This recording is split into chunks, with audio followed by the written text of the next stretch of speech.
आज बात करते हैं इतिहास के एक सबसे बड़े खोए हुए खजाने की, मयूर सिंहासन।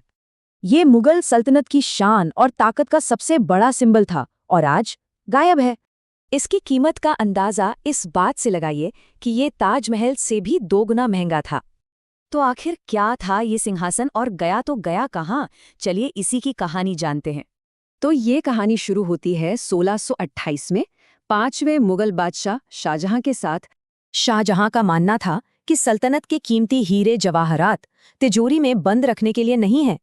वो चाहते थे कि ये सिंहासन धरती पर जन्नत का एक नज़ारा पेश करे। इस नायाब सिंहासन को बनाने में पूरे 7 साल लगे थे। सोचिए, उस दौर के माहिर कारीगरों ने इसे बनाया था। और पता है, इसे बनाने में एक खास हिंदुस्तानी तकनीक कुंदन का इस्तेमाल हुआ। ये सिर्फ एक सिंहासन नहीं था, बल्कि बेशकीमती जवाहरातों का एक चलता फिरता खजाना था। और मजे की बात तो ये है कि इस पर एक मोर था या 2, ये भी पक्के तौर पर कोई नहीं जानता। 104 सालों तक ये सिंहासन मुगलिया सल्तनत की शान बना रहा। लेकिन फिर आया साल 1739 और इस सुनहरे दौर का एक खौफनाक अंत हुआ। नादिर शाह ने अपनी जीत की सबसे बड़ी ट्रॉफी के तौर पर मयूर सिंहासन को अपने कब्जे में ले लिया। ये लूट इतनी बड़ी थी कि इसने मुगल सल्तनत की कमर ही तोड़ दी। तो बड़ा सवाल ये है कि हिंदुस्तान से बाहर जाने के बाद सिंहासन का क्या हुआ?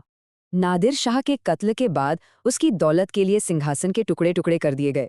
असली सिंहासन तो नहीं रहा, पर उसका नाम इतना मशहूर हुआ कि बाद में ईरान के बादशाह भी इसे इस्तेमाल करने लगे।